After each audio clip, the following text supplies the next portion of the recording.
Hey guys, welcome back. It's your favorite Gimp with a Limp, and I'm here with part 2 of my series covering Talon 1000. We're going to jump right back in where we left off. I did try to adjust the lighting a little bit to help. I noticed on my previous video after the editing had got done that it appears to be washed out a little bit on the video, and it's not really that it's washed out. It has to do with the coloring of the board itself, and then the fact that these counters have the coating on them so you can write on them with dry erase markers, and it makes them a little shiny, a little glossy. And because of that, when you're a little farther back, they appear to wash out. So I'll try to zoom in on them so you can see the stats and everything that are shown on the counters. But just understand that there's only so much adjusting I can do with the lighting and everything to help you guys see it. But part of it does come down to the game components itself. I mean, not that they're bad or anything. It just has to do with the fact that you write on these guys. And speaking of which, yes, I know some people had commented that I hadn't filled those in. Yes, I had left the weapons unfilled in, but they do start filled in, so I could explain it in the previous video and just forgot to do it before we got started. But I did go ahead and just run through the end of that round off camera, because there was no point really filming it. All it was these guys moving up a few more hexes, my guys moving up a few more hexes. So nothing major was happening there or anything like that. So we're going to pick up with the start of round 2. All right, got it moved over here. We're at the A impulse, and we're going to start right there where we left off. I did change the power settings, though, on some of my guys. The AI is all still set where they had left off 0, 4, 1. There are circumstances where they'll change to a 0, 3, 0 on their power curve, but none of those conditions are met yet, so they're not going to do that. My destroyer here, I had him increase power and cut speed so he would have a shorter turn radius. That way he can try to whip around just depending on what's going on. I had my cruiser keep his power levels the same.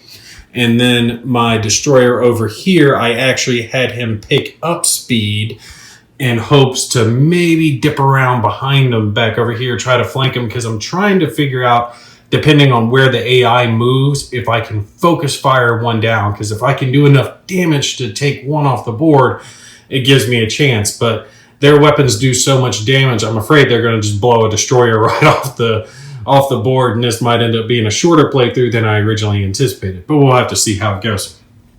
So we're going to pick up here on A. It's the bad guy's turn, the Replicators.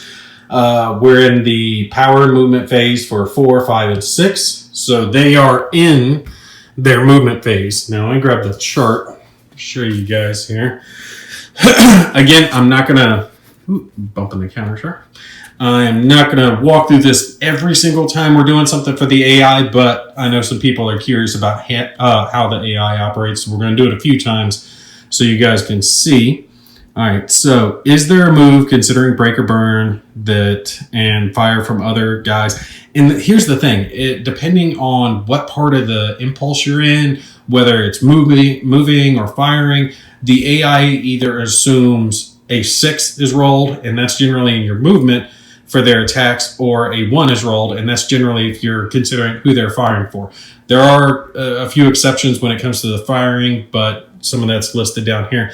But generally, it seems like the AI assumes 6 for movement, 1 for firing to determine who they're going to attack and go after.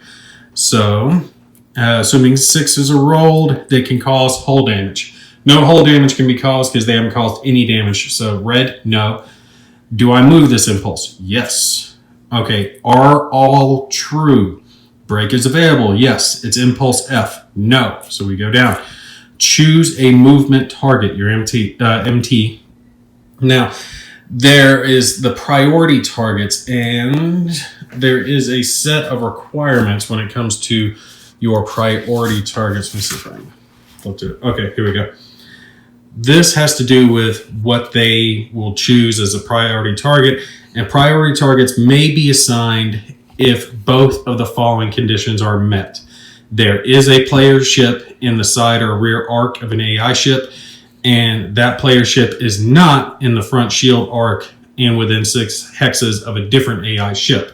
Okay, those 2 conditions have to be met for a priority target to be picked. Obviously, there is no chance of that happening yet because none of these guys even have anyone in their side or rear arcs yet.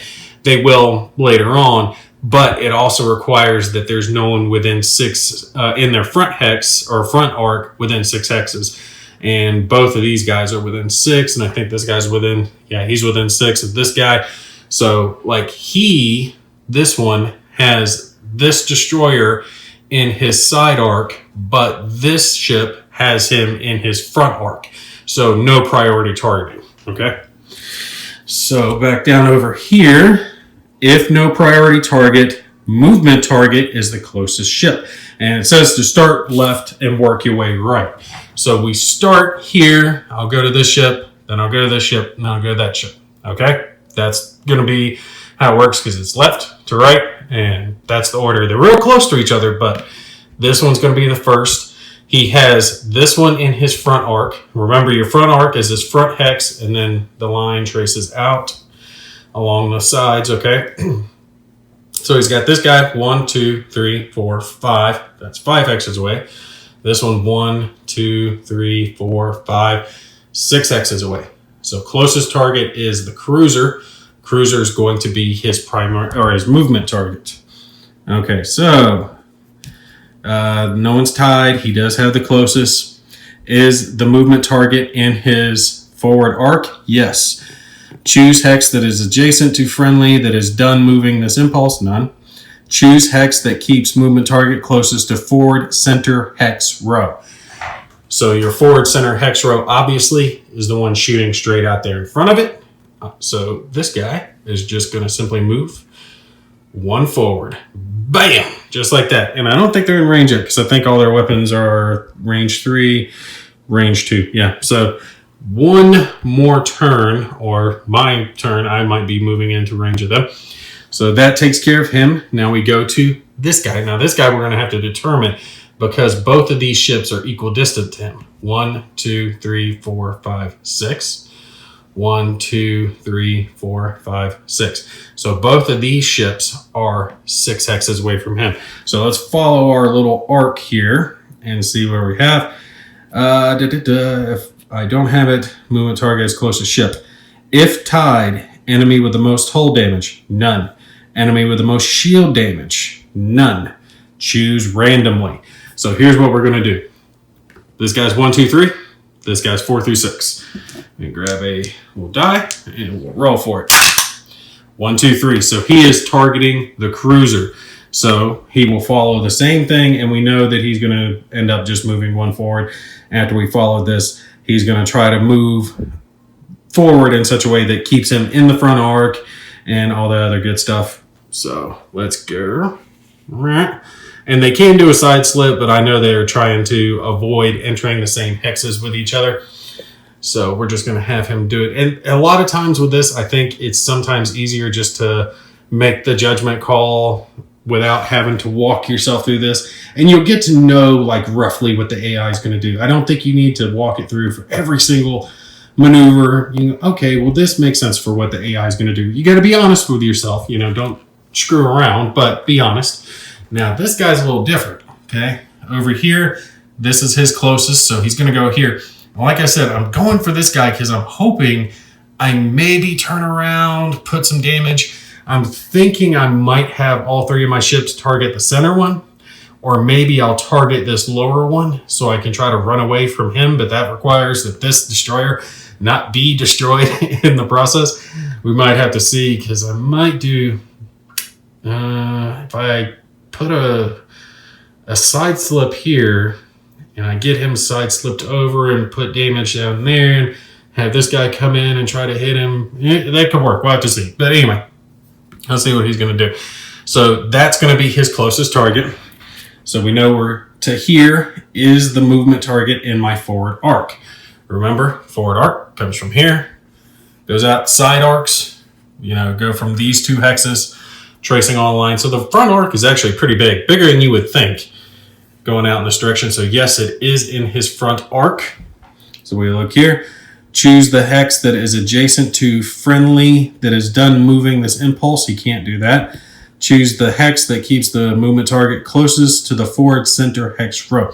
Now, It does say that they will side slip whenever they can. They don't have to use power to do it. So unlike my guys, they don't have to put power into applying a side slip and use that. So they will use side slip when it will work appropriately for their movement.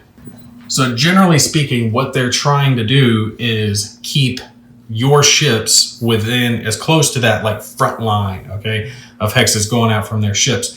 So for this guy, him moving forward, the choice, he could move here or he could side slip over. And obviously side slipping over brings this ship closer to his center arc. So we're going to have this AI ship side slip closer to this destroyer here. All right, so that actually takes care of their impulses. They've done everything that they need to. They don't have any power crap to worry about, which does make it so much easier when you're playing Solitaire. They've handled their movement, so now it goes to me, and I can do any power and movement that's 4, 5, or 6.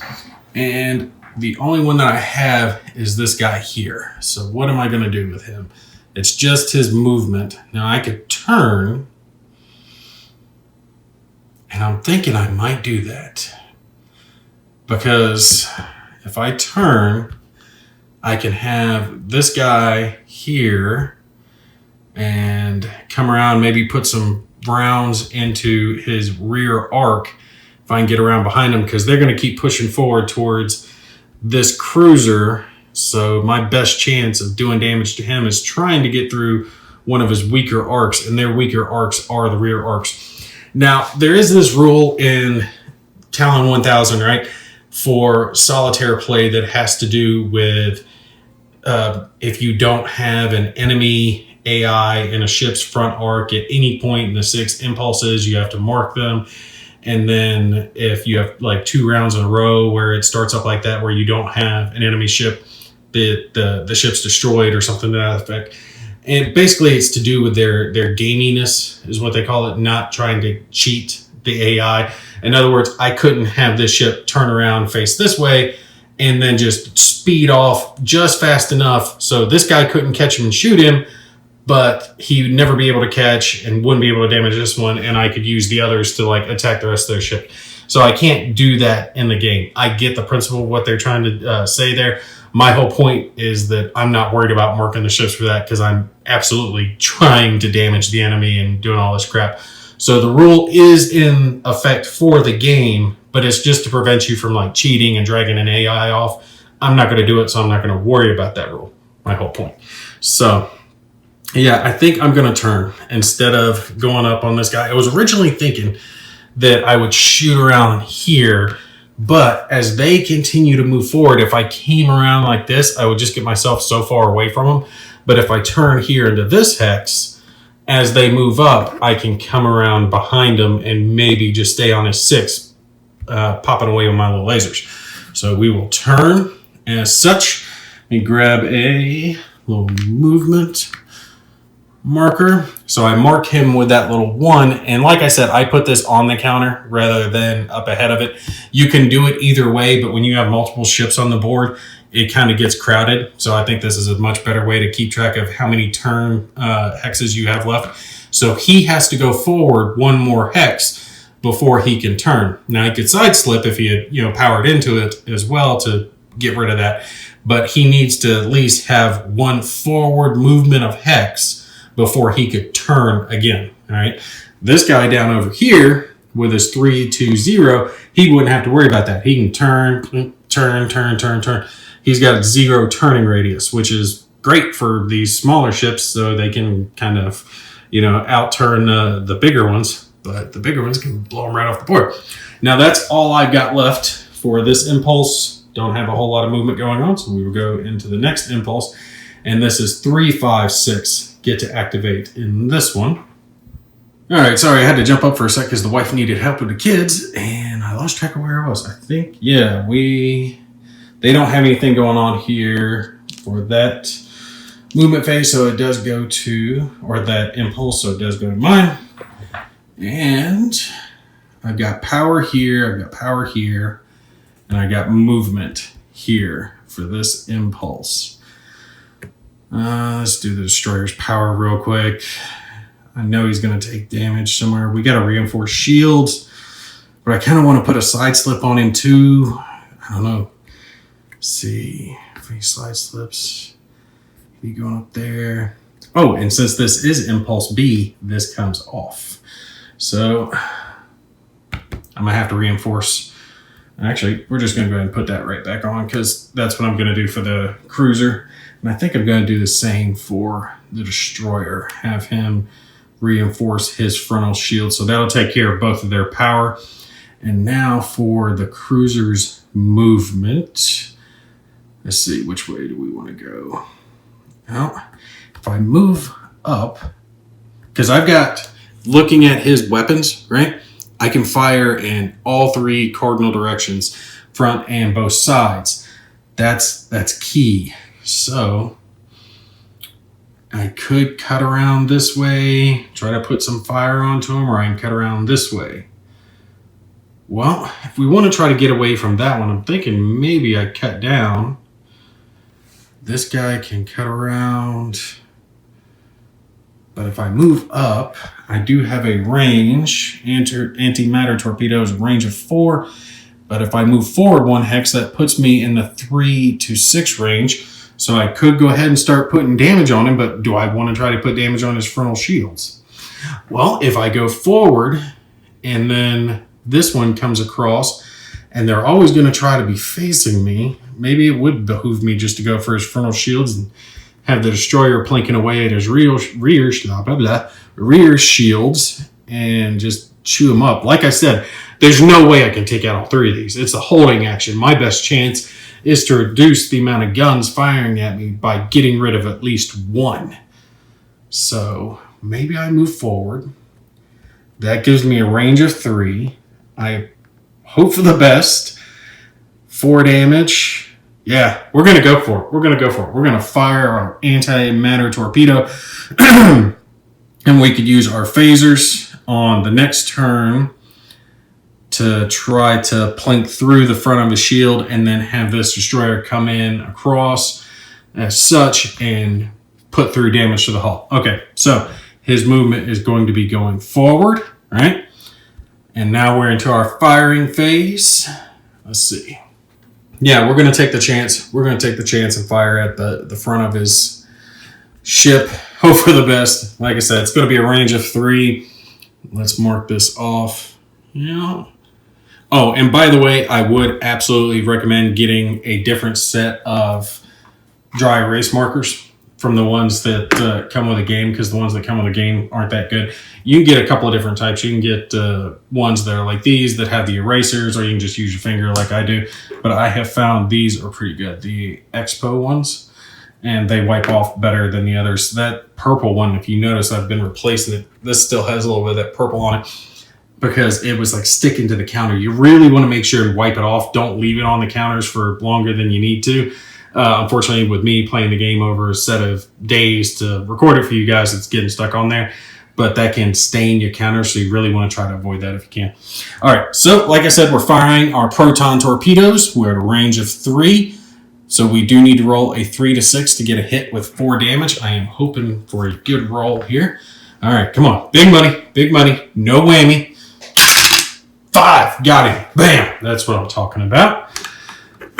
So we can mark off all but 1 of his frontal shields. All right, sorry, this is going to be a little harder for me because I'm having to do this one-handed. All right, finally got that to stick. The damn thing, I think it dried out the tip a little bit because I've got the fan going in my office right now, and it wasn't really wanting to mark on it, but we finally got it. So you can see the front shields are marked off all but 1. So we can put through some phaser fire and hopefully plink him down on the next turn. We'll have to see how that goes. Okay, so let's go to our next impulse. Impulse number C. Told you I was going to say it. All right, flip it over to theirs. Now this is 2, 4, 5, and 6. Get to activate. So starting with them, they have their 4s for their movement, and then they get to do some shooting, and they're obviously going to do some shooting. See, left to right, it's going to be this one again.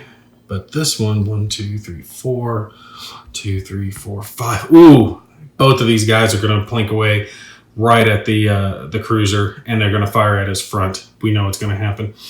Okay, so we already know this guy's going to move forward. We don't need to walk through our thing. He's directly in the front line, right there. He's going to move forward. Now, here's the thing. What does he fire with? Well, let me get my movement done, and then we'll come back to the fire. So he's going to move, and this one's also going to move. Now, the reason he's moving that way is like I said, they try to avoid hitting each other, but there is no collision damage for the AI. They don't get collision damage like our ships do. And I just think that this is, let's see, 1, 2, 3 hexes away versus if he goes there, it's 1, 2, 3. Yeah, still 3 hexes away. But this kind of gives him a better choice, because if he wants to dip down and let this guy peel away, something to that effect, it works out better for him than staying right up this guy's tailpipe. I don't know. Actually, I said his movement would try to keep him in the front arc. And by coming up here behind, like doing a side slip is what I'm talking about. If he does a side slip, it has the cruiser, his closer target, which is going to be his movement target, directly in his front line, and it actually puts him farther away from this destroyer, making him harder to hit. So yeah, we're actually going to have him side slip. We're going to change that. Have him go there as the best move. So now they're lined up directly on my cruiser. This is bad. All right. Now we're to our firing phase, and again, we'll work left to right. Okay, so let's look down here on their firing priority, and it starts off with, will they hold fire, right? All right, so will I hold fire? All have to be true. All weapons would cause no hull damage, assuming 6s. So let's see, his weapons, his callback cannon can, assuming. Now, see, this is what I'm talking about, though. It says assuming 6s here, but it says assuming 1 somewhere else. I know it's the rule book. It says 1 on, I think it's like firing targets. But let's just follow along with what it says here. It'll make it easier for consistency. All right, so assuming would cause no hull damage, assuming 6s. Cobalt cannon would be 5 damage, and then he's got 2 lasers. 2 lasers, assuming 6s, would be 9 damage. He would definitely absolutely do hull damage. So no, that is not true, because all weapons would cause hull damage, assuming 6s. Choose firing target, assume 1s are rolled. All right, so here's where it's assuming the 1s are rolled. Whoops. See, this is what I'm talking about. All right, so you're assuming 6s here, and then you're assuming 1s here for choosing a target. We already know his target is going to be, because he's at range and in the frontal arc. Choose weapon. Smallest single weapon that could destroy the target rolling 6s. If none, then the largest weapon. Okay, now, how do we know? Okay, it looks like it kind of loops around. Fire, do I have more weapons? Yes. Okay, yeah. Okay, I see what it's saying. Like, it kind of floats around like this. Wasting fire, all are true. Largest available weapon is firing. Firing target is a FTR. What the hell's an FTR? Is a none, can be fired on without this. It can be on the next impulse. I don't know what the hell that means. What the hell is FTR? I'm missing this somewhere. Because it doesn't have it listed down here anywhere. It's a firing target. Firing target what? Reserved? I don't know. All right, so let's look at this. Smallest single weapon that could destroy the target, rolling 6s. There is none of that. If none, then the largest weapon. So the largest weapon it has is its cobalt cannon. So we know it's going to fire that at a range of 2, which really doesn't matter. He's either going to do 3 damage or 5. Oh my God, that is so horrible. God, these guys are beasts. I mean, look at this. Look at this thing. He's either going to do 3 or 5 damage. God, they're beasts. I really shouldn't have given myself so little, because I don't think I'm going to hold them. Okay, Let's roll for him and see whether he's doing the 3 or the 5 damage for his Cobalt Cannon. Now, the good part is those things have 3 red boxes, so it's going to take a lot of impulses to bring that weapon back to bear. All right, firing! And, of course, he got the 5. So he does do 5 damage. So that's taking this off, and then another 4 onto my shields. Okay, so yeah, that's bad. Now, let me mark that off. So you see what I'm talking about? 3 red boxes. It's going to be a lot of rounds before he gets to fire that again. But those phasers recharge, or lasers rather, recharge very quickly. Ooh, that is so bad. Okay, so fire. Do I have more weapons? Yes. Smallest weapon that could destroy the target rolling 6s, if none, then the largest weapon. See, that's the thing. Like, when would they hold fire? Now, honestly, I see no reason for the AI to hold fire at this point because he has this guy back here that hasn't even fired yet, and he's going to be able to do some damage. Let's see, range 3 with that. Yeah, good God. He's going to blow through. So assuming this guy firing afterwards, he could potentially destroy this cruiser. So, yeah, he's going to fire all his lasers into his front to try to nail this cruiser right off the bat. Ooh, I should not have got 2 of these guys right off the bat. Okay, so let's fire 1 laser. Laser at a range of 2. And again, it's the same thing.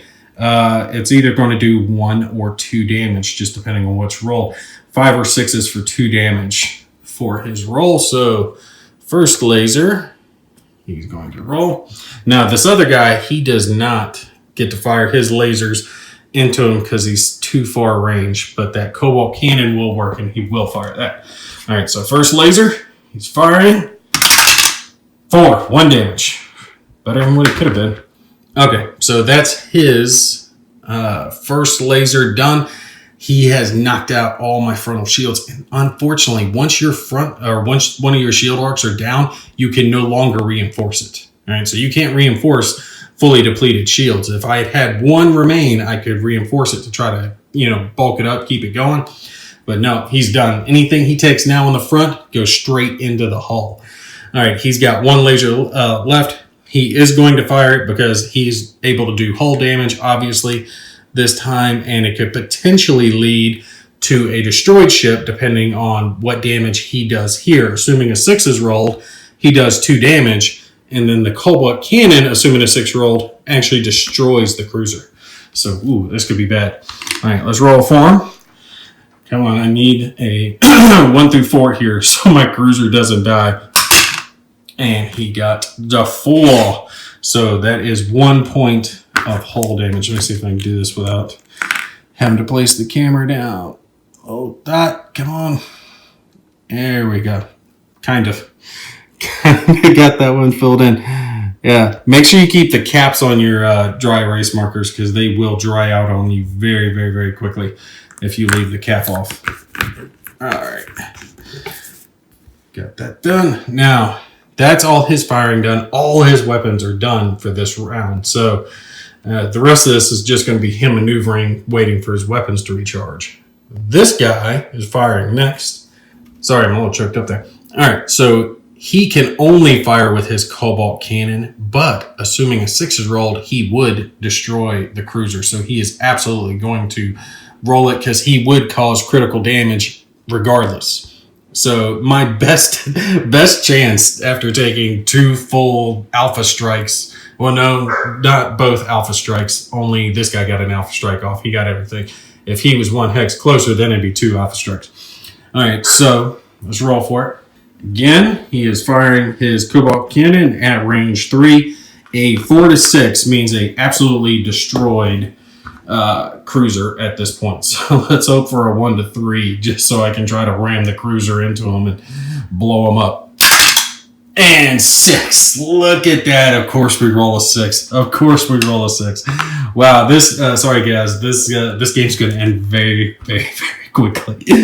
I guesstimated on the stats. I don't even need to mark this off. He's dead.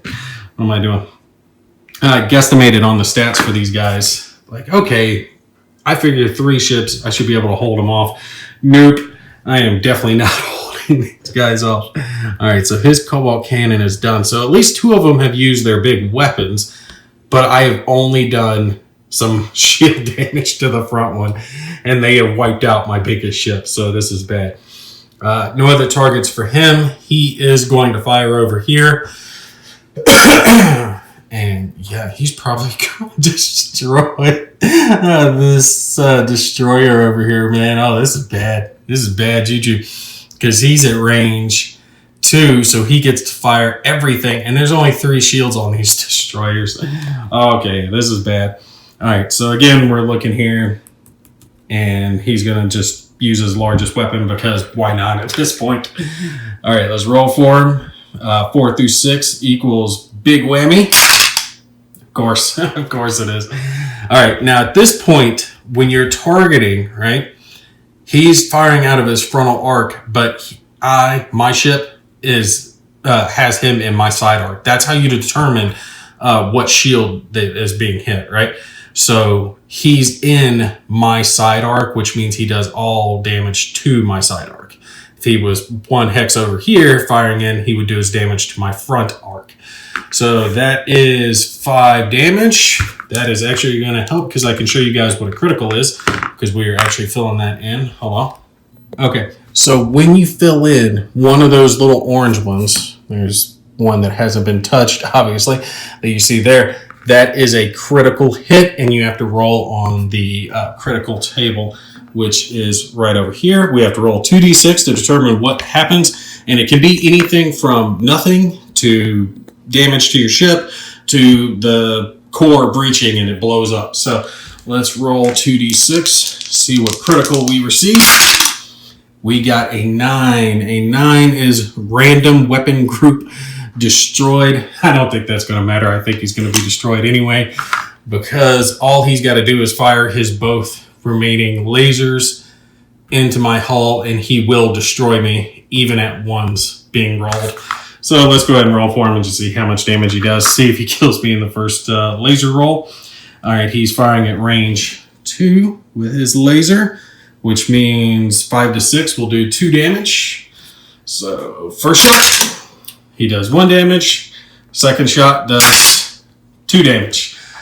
2 damage on my, or 3 total damage on my 2 hull left ship. So he is gone as well. Yeah, I gotta apologize, guys. I really horribly underestimated the stats for this. I didn't think the AI, and like I said, I'd only poked around with them a little bit. I hadn't played with them too hardcore, but they have, and I get it, they gotta have advantages, right? When it comes to AI, they've got to have advantages because no AI system can compete yet with a human player. But I put myself at far too much of a disadvantage. I think if I had put myself on par with heavier ships or maybe even a battle cruiser like the one I've got set over here, right? Something like this and the stuff that I got set out, it definitely would have been a lot more even. But at this point, they're going to win because simply one of them's just going to run forward, jump into the portal, and there's no way I can stop them before that's going to happen. But we'll finish out the rest of this impulse here. All right, so that actually was all of their stuff taken care of. It goes over to my impulse. I have a single destroyer that is going to take and do whatever he can. At this point, I think he's just going to turn because he does get to move in this impulse. No power to be done, but he was going to turn in and let's see. They have 2 lasers left that's charged.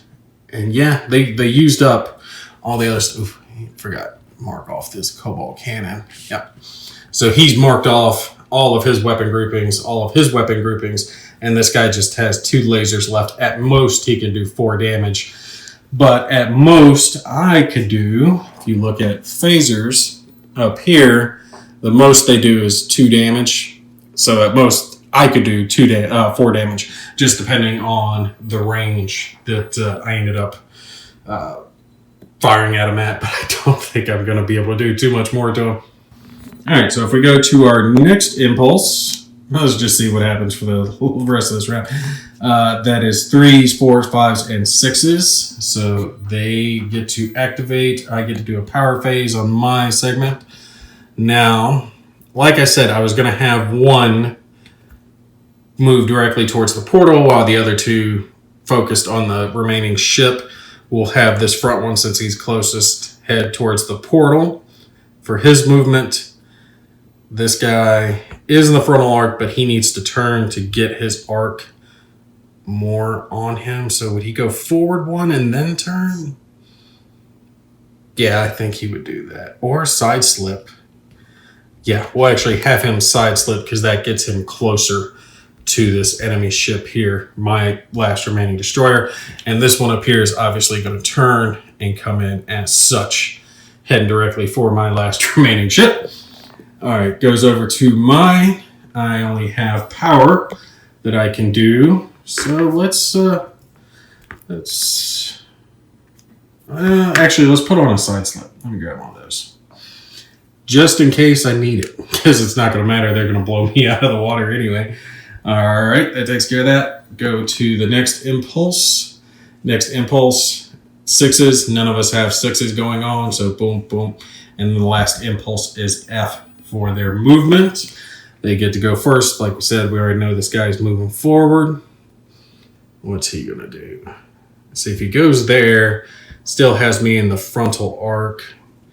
Or he could side slip to... Yeah, he could side slip to put me directly in.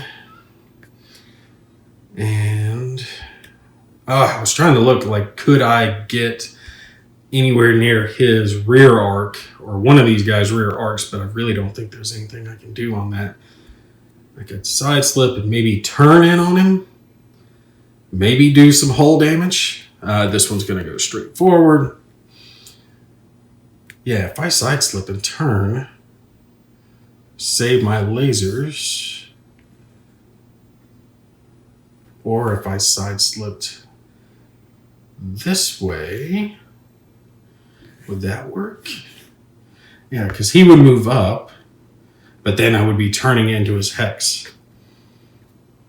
So if he moved up and then turned that way, I'd be facing that way. I'm worrying too much about this. They're going to blow me out of the water anyway. It really doesn't matter what I do as far as that's concerned. So, let's see. Where are we going to move? We're just going to... Screw it. We'll just turn. We'll make them chase us for a round. It doesn't matter. And since they're all getting ready to recharge anyway... Ooh, that's right. Could I... If I side slip, I can fire both my laser groupings at this one guy. Or I could turn and fire them at him. And speaking of which, I forgot to do his, so he's obviously going to fire first. I do need to do that. Whoops. So he will fire his 2 lasers. There's no reason for him not to, because I'm at range 2. He's got range on me, and he could potentially do hull damage just depending on what he rolls. So we'll mark off both of his remaining lasers, and his lasers recharge at the end of this impulse. So let's just actually roll for both of his lasers firing into my side arc. And he got 2 damage. All right, now to go to mine, and just for giggles, I will use my side slip to move up and fire into his at a range of 1 with my phasers. So anything besides a 1 will do 2 damage for me. So I will fire both of my laser groupings into him. Not laser, phaser. Yeah, Star Trek. Come on now. Voyager's not going down without a fight. So 3 damage onto his side shields.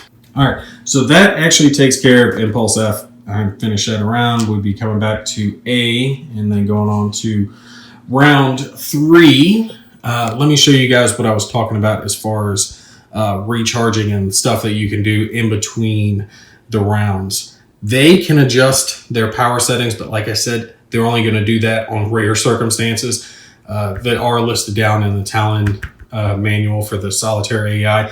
None of those conditions apply right now. They're absolutely crushing me, and they've got me, just up against a wall, taking it like a poor stepchild right now. So now, in between the power rounds, one of the things that you're going to do is recharge one red square on each of your weapon groupings. So, something like this cobalt weapon only gets one of its 3 recharged back, right? So it does get to recharge that, and that's for each weapon grouping. Yeah, I'm going to have to do this off camera when I can hold the counter, because it's hard to do it while you're only using one hand. But for the AI, you see, they don't have to worry about allocating any power to their yellow bars. Whereas I have to use power because, during this time, I get my red ones back. And there is passive charging that you can use during a power phase to charge yellow bars as well, but you can't use that and charge your red bars. So in other words, if I went through the whole next round without putting any power into my phasers, then I could passively charge up those yellow bars. But obviously, during your power segment is when you're going to apply and you can charge some of these yellow bars. That's for player ships, not for the AI ships. Like I said, it's something else they did to help streamline how the AI works, in the fact that you're going to not have to worry about, well, do they want to put power towards side slipping or burning through a turn or charging their weapons? You don't have to worry about any of that mess, because it's all going to be done it's all going to be handled just automatically. They only have red bars to worry about. They recharge one red bar for each of their weapon groupings, just like player ships do. That's all you have to worry about. So like I said, 3 rounds, they get their big weapon back, but good God, it couldn't be anywhere less than 3 rounds because they do so much damage. Oh my God. I mean, if they hit their hardest, and there's no fluctuation, just putting the damage out there for the AI, I got to give it to them. I am going to stop this playthrough at this point though, because there's no way I can stop this ship, not with the couple of little pissant phasers that I've got left, and these guys are going to just blow through the rest of those side shields or rear shields, just depending on which way I turn. And 1, 2, 3, 4, 5. So after this round, he would move directly to the Earth portal and win anyway. We're just going to go ahead and make this a long video, but I want to show you guys some of the other AI ships that are included with Talon 1000. All right, so you see here a couple of other types of ships that the AI is going to have. And I've got the other stacks over here. And the thing is they've got them double-sided, right? On each side, showing a couple of different types of ships. So you've got this whole stack of battleships. You got this whole stack of cruisers. And on the opposite side of each are extra destroyers. So there's plenty of variety to them. You can make, whatever faction grouping that you want to make. But the AI is based around those 3 types of ships. The ones that you saw in my playthrough were all cruisers, and then the other 2 types that they have are their destroyers and their battleships. That's it. That's all the AI has. Just 1, 2, or 3. Battleship, destroyer, cruiser. And it makes it, like I said, real easy to understand and operate the AI because everything is streamlined. You see for the destroyers, similar to my destroyers, light shields, a couple of light weapons. They've each got a couple of the laser groupings. And then for the battleships, they have heavy weapons and lasers, like a couple of those cobalt cannons, lots of shields, lots of hull. Do all of these have 2? Yeah, it looks like they do. All the battleships have 2 of those cobalt cannons. Oh my God, that is so bad. That could be 10 damage in just one go. But this is the entirety of the AI faction. But like I said, all the counters are double-sided, so you can make whatever grouping that you want to make as far as they're concerned. And I like how they're streamlined. I really like how you don't have to worry about the power settings. Every one of them are all set to 0. You just have to worry about their speed, which for the most part is going to be 4, but could drop down to a 1. And their turning radius is a 1, right? Which I forgot to do up there actually with him, but it wasn't that big of a deal anyway. But their turning radius is going to be either a 1 or 0. Speed is either going to be a 3 or 4, right? They did everything as far as like I said, streamlining and making it easy when it comes to play. And I think they did fairly good as far as the AI flowchart is concerned. Just walking through, yes, no, yes, no, yes, no, yes, no. The only thing that I would like to see a little bit different on this is the priority targeting system.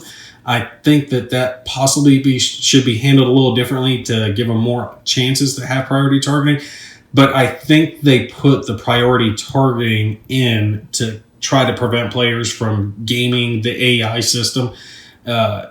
Basically, the AI is not going to allow you to cheat it to where you force it to make bad moves, which I guess some people do. Didn't really make sense to me why you would play Solitaire and then cheat. But, I mean, you're only cheating yourself. And this was just a touch ambiguous. Like I said, I didn't know what FTR is. It's not that big of a deal. It's pretty easy, I think, to figure out, are they going to fire? There is situations where, yes, they're going to hold fire if they don't have the best chance to do damage, or they have a chance to do more damage later. So I gotta say, all told, I recommend Talon 1000 for Solitaire play if you're looking for it when it comes to, Talon. And it does have the added benefit that if you want to mix this stuff with your Space Empires, and I've wanted to cover Space Empires, it's just a lot bigger game. It's going to take me a little bit to get around to it, but for those of you who do know, there is the Replicator faction in Space Empires, and while they have more than 3 ships, I do think if you really wanted to get to that deep level of gaming where you had Space Empires going on, and then whenever combat happened there, instead of resolving it on that board, brought it down to this board, and then just replaced the ships that were the replicators as best you could with these, and then obviously your battleships and cruisers and stuff that you have for Terran or Talon, whichever one you want to use, I guess, for your ships, and played it out that way. Man, that would be one hell of a game. I gotta say, that would be an awesome thing to try. If any of you have actually tried that, put it down in the comments. Let me know if it worked out really well for you, if you enjoyed it. But anyway, sorry I ran long on this video. It's just, I got so crushed early on that I knew there was no reason to play it out any further. If you guys do want to see a bigger game, a more in-depth game where I balance the sides a lot more better than I did here, sorry guys, I did not anticipate getting crushed that quickly by the AI. But if you would like to see a bigger game, put it down in the comments, and if there's enough requests for it, I will look into doing that. All right, but that's going to be it for me. I hope you guys enjoyed this one. Y'all take care. I'll catch you in the next one.